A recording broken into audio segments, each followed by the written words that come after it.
Hola, estamos acá con Ale, mi amor. Teníamos una cámara, pero no funcionó, así que lo vamos a usar mediante celular, pero va a quedar precioso, ¿cierto, Ale? Genial. Pero ponerle un poco de onda. Bueno, yo hoy voy a entrevistar a Ale, que su presentación la escribí yo, con mucho amor. Ella es docente, inteligente, compañera, amorosa, feminista. Se encuentra dentro del espectro autista y es madre de un adolescente que es una persona trans y a su vez está dentro del espectro autista. Bueno, muchas gracias, Ay, por la presentación amorosa que hiciste. Bien, vamos con la primera pregunta, ¿te parece? Bueno, La primera es, ¿cómo te diste cuenta que podías estar dentro del espectro autista? bueno, podría decir que tarde, ya en la adultez, en el año 2020, que fue tan particular y de tanta introspección para muchas personas. Me encontré de golpe muy descolocada con el cambio de la modalidad de trabajo, muy incómoda y sobre todo pensando en las adecuaciones curriculares para estudiantes que presentaban algún neurotipo diferente o alguna dificultad específica para algunos aprendizajes.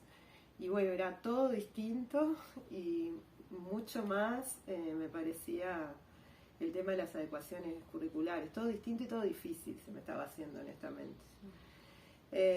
Y bueno, me puse a investigar por mi cuenta a ver qué había sobre adecuaciones curriculares. El año anterior había tenido un estudiante en quinto año con síndrome de Down y había hecho un curso en Uruguay Educa sobre adecuaciones curriculares, donde había aprendido ya algunas cosas. Y bueno, este cambio de las circunstancias me lleva de nuevo a sentirme que estaba en cero. Y ahí investigando entré en esto que nos pasa bastante a las personas autistas o a muchas de las personas autistas, que es el hacer hiperfoco en un interés específico y bueno, introducirte en este mundo sin medida. O sea, fue algo que me fue como absorbiendo. Si bien yo me planteaba adecuaciones curriculares en general, empecé a entrar de a poco en el tema del espectro autista y me llamó muchísimo la atención que la mayor parte de la información era sobre cómo se manifestaban las características, sobre todo en los varones cis. Y bueno, eso empecé a buscar qué pasaba con las otras identidades y me llevó a horas y horas de conferencias, videos, lamentablemente en español poca cosa, poca información, mucho en inglés, sin subtítulos. Me parece importantísimo que haya ese tipo de información en español también. Y bueno, viendo a mujeres autistas hablando en primera persona de sus experiencias, sobre todo bueno, con otros estilos de vida, ¿no? Desde el norte económico, con otras acomodaciones también, ¿no? Pero bueno, algo así me fui acercando y con esa intención de aplicar al trabajo, en realidad me metí en un viaje interior de autodescubrimiento que, bueno, me llevó a encontrarme con la dificultad del diagnóstico. Bien. Y bueno, la segunda pregunta justo es cómo fue el proceso del diagnóstico, lo que sientas contarnos. Y bueno, el proceso primero fue una búsqueda de que, habiendo entendido que la mayoría de los profesionales siguen pensando en el autismo, basándose en esas características, sobre todo observadas en varones cis, bueno, encontrar a alguien que estuviera en las condiciones de confirmar o descartar un diagnóstico en alguien que no tenía evidentes, digamos, a la vista muchas de esas características. Sí. Y bueno, fue bastante difícil dar con una psicóloga que, de tanto insistir, creo que en parte por esto que tenemos de de medio obsesionarnos con algunas cosas y de seguir enfocadas ahí, fue que, bueno, derivé en una psicóloga que terminó confirmando el diagnóstico. Claro, para eso es importante esto que traes de los varones cis, que también suelen ser heteros, o sea, si vemos atypical, todo bien con atypical, pero tal vez no sea lo que realmente refleje a todos los que estamos dentro del espectro autista. Entonces, cuán importante es la representación también. Sí, sin duda. Sí. Bueno, una sensación que te haya provocado enterarte de este diagnóstico, que sentiste algo. Bueno, al principio, mientras iba investigando y me iba reconociendo en las características, era como una especie de adrenalina, de emoción, de finalmente, no sé, como estar llegando a casa o algo así, ¿no? De encontrarse en algún lugar. En medio de la crisis de la mediana edad, pues, con 40 años recibo el diagnóstico, que es un momento de la vida ya bastante particular, en medio de una pandemia, en la primera parte de ese encierro que tuvimos que vivir. Era como esa adrenalina, ansiedad y satisfacción, y finalmente la confirmación del diagnóstico, un alivio, o sea, como... Sí. Ay, me emociona. Qué lindo, gracias, Katy. Gracias a vos por preguntar. Sí. Bueno, la otra pregunta sería sobre tu rol docente, porque sabemos que sos docente y nos encanta. ¿Cómo crees que se pueden acompañar a las adolescencias que forman parte del espectro autista? Y a las niñas, pero sé que trabajas más con adolescentes. Sí, bueno, he tenido estudiantes dentro del espectro autista a lo largo de los años, y me parece que hay algo bastante básico y que creo que aplica para cualquier neurotipo, que es el respeto, y un poco parafraseando y capaz sacando de contexto a Simone de Beauvoir, la idea radical de que es un ser humano, la persona que tenemos delante, sea el neurotipo que sea. Primero, me parece lo primero, porque creo que desde ahí, desde el respeto, la escucha, el respeto por las posibilidades de la otra persona, el respeto por las formas particulares que tenga, el respeto por lo que dice, por cómo actúa, eso me parece lo principal, lo fundamental. Y después la información. Me tiene particularmente preocupada, algo que me enteré hace muy poquito en una coordinación docente en uno de los liceos donde trabajo, que se viene la propuesta de algo así como eliminar las adecuaciones curriculares y pasar al diseño universal del aprendizaje, lo cual da por sentado que ya sabemos, para empezar, un montón de cosas, y que ya llegó el momento de, bueno, darnos cuenta de que todos somos parte de la diversidad, y me pareció súper preocupante que se diluyan las identidades de esa manera, que se dé por sentado un universal diverso. Me parece que se toca con el otro extremo de dar por sentado un universal a secas. Total. Y bueno, me pareció así súper preocupante como en la presentación que nos hicieron a los docentes que estábamos en la coordinación, el primer video que se nos mostró, muy cortito, eran adolescentes con una remera y una etiqueta de papel donde decía el neurotipo o la dificultad de aprendizaje, y estaba como en blanco y negro y se veían como tristes, y después se arrancaban esa etiqueta y debajo decía, no sé, humanitaria o buena persona, y ahí, bueno, los colores, y tomando y reterritorializando el discurso de la diversidad de una manera que me pareció perversa incluso. Sí, no entendieron mucho.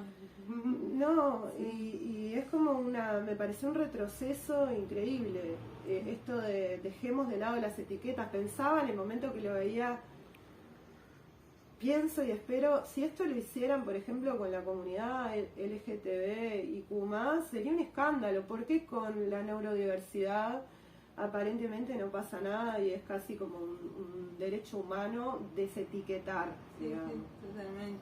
Estamos totalmente de acuerdo. Gracias, Ale. Bueno, de la mano de esto, parece que estamos sincronizadas con las preguntas. Justamente la siguiente es, ¿qué pensás de la inclusión educativa?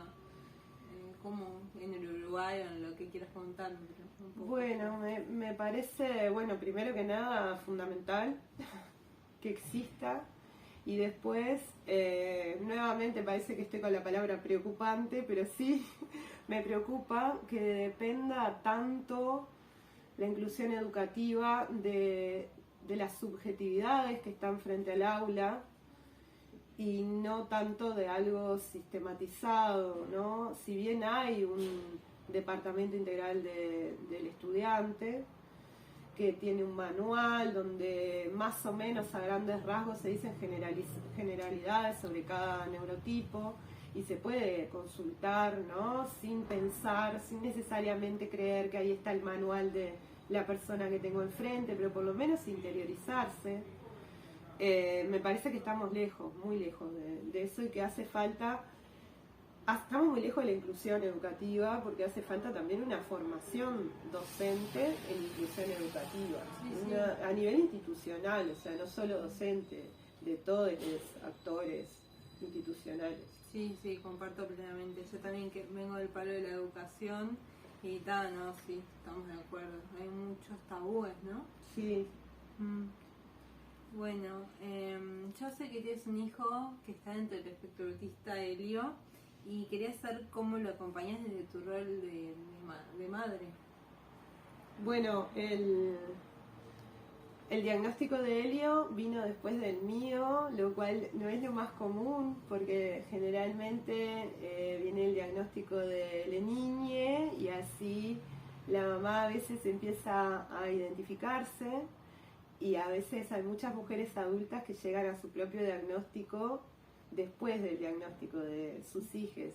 En nuestro caso, bueno, fue con esta investigación que estuve haciendo, cada vez más evidente para mí que me identificaba yo, así como encontraba rasgos en común con Helio, que es mi hijo, y varias personas de nuestra familia. Debo decir que somos muchas más personas dentro del espectro autista de lo que los diagnósticos evidencian, eso sin duda. Y bueno, fue empezar a compartir toda esa información con Helio, empezar a mostrarle y él mismo fue llegando a sus propias conclusiones también. Y bueno, finalmente su etapa de diagnóstico ya también con la misma profesional y con esa historia, porque es importante para el diagnóstico que nos pueda acompañar una persona que nos conozca desde la niñez más temprana, que pueda contar cómo fueron esos primeros años. A mí por suerte me acompañó mi hermano y bueno, Elio ya tenía también mi acompañamiento. Qué hermoso proceso de emoción, a flor de piel, hoy me encanta. Bueno, también sabemos que Elio es una persona trans no binaria.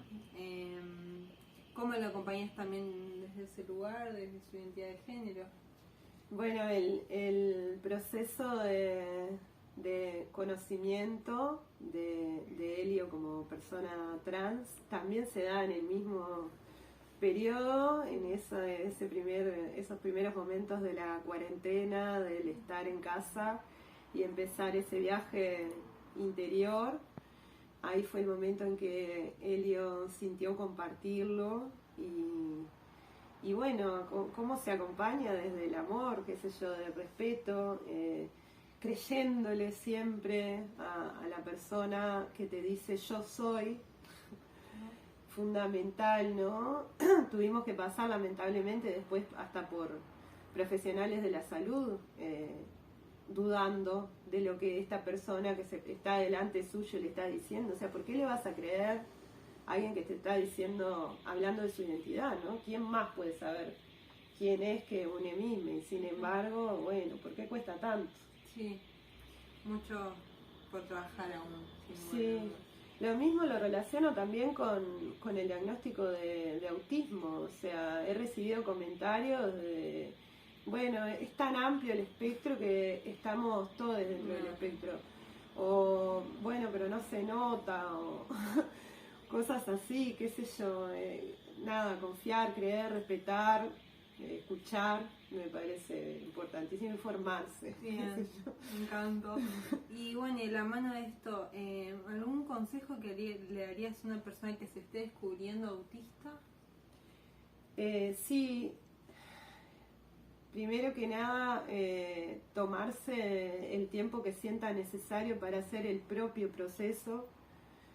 A veces el comunicarlo, sentimos la necesidad de comunicarlo a las personas que tenemos alrededor. A veces podemos encontrar un gran apoyo y a veces podemos encontrar cuestionamientos y dudas que quizá nos hagan el camino más largo. Entonces, bueno, sea lo que sea que tengamos afuera, el tomarse el tiempo para hacer el propio camino, para pensarse, para recordarse, sobre todo si se trata de una persona adulta, recordar la infancia, recordar esos momentos, esas etapas en las que de pronto nuestra personalidad se estaba definiendo y que muchas veces, bueno, quedaron ahí como naturalizadas y después a la luz de esta nueva información cobra muchísimo sentido. Entonces eso, tomarse ese tiempo y después no dudar en buscar, hay grupos en las redes sociales de personas autistas, no dudar en buscar esa información, ese apoyo, porque es súper importante también saber que hay comunidad, que aunque no estemos de pronto físicamente, hay alguien ahí que ha vivido la experiencia, que nos puede acompañar en los caminos, que nos puede dar información sobre dónde podemos ir a conseguir un diagnóstico, depende de dónde vivamos, qué sé yo, eso es importante también. Sí, y gracias. 2 consejos para las fraternidades que acompañan a sus hijos autistas. O los que quieras decirnos. Bueno, esto creo que más o menos ya lo he ido diciendo, esto de amor. Sí, apoyar, acompañar, respetar, bueno, amar, me parece lo primero y lo fundamental. Y bueno, después a veces, por momento, no apresurarnos, tener paciencia a los procesos de esta otra persona que está igual que todo el mundo, creo, deviniendo, pero es un devenir que se expone y por ese motivo está como también vulnerable. Entonces no apresurarnos, no apresurarle, me parece importantísimo también. Sí, totalmente. Y esto de que esta palabra devenir me encanta porque también la identidad no es algo hermético, puede ir cambiando, es tanto para el autismo como para las identidades trans, no sé, lo pienso también desde ahí, tipo, somos seres fluctuantes también. Claro, esto de, por ejemplo, estoy en el grupo Trans Familias Orgullosas de TVU y a veces de repente se pueden dar algunas dudas cuando hay adolescentes o niñes que de pronto primero se dicen trans masculinos o femeninas y después se dicen no binarias. Entonces a veces descoloca o a veces nos falta esa información. Entonces, bueno, ir teniendo esa paciencia y ese respeto de que en el devenir nos vamos a ir encontrando y bueno, es siempre la misma persona la que tenemos ahí, la persona que conocemos desde su nombre, que estaba en la panza, sí. Y a veces eso. Sí, y bueno, después respecto al devenir autista, me interesó muchísimo lo que decís por esto del diagnóstico y los niveles. Me parece importante también no atarnos a eso, ¿no? Y tener conciencia de que cuando estoy desbordada en medio de una crisis, si me hiciesen el diagnóstico en ese momento, el nivel sería seguramente con una necesidad de apoyo completa, total y profunda, y cuando estoy relajada y me siento autosuficiente y estoy pudiendo con todo, seguramente sería con un nivel de necesidad de apoyo mucho menor, y eso fluctúa, o sea, no somos niveles. Sí, te entiendo por completo. Yo también soy una persona que está entre el espectro y bueno, también por eso te puedo empatizar con lo que estás planteando. Gracias, Ale. Y 2 propuestas para los educadores que acompañen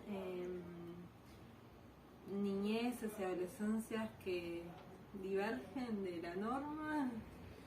Y creo que, bueno, en la misma línea que para padres sería para docentes, porque el nivel de cercanía que tenemos con nuestros estudiantes es convivencia prácticamente, ¿no? Son un montón de horas y es súper importante, bueno, esto de estar, acompañar, respetar, si se puede desde el amor, no siempre se puede desde ahí, pero por lo menos desde el respeto, desde la escucha, y bueno, esto de la formación me parece fundamental, o sea, insistir en eso de no demos por sentado nada sobre las demás personas, y no demos por sentada nuestra formación, sobre todo en estos temas, no demos por sentada nuestra formación.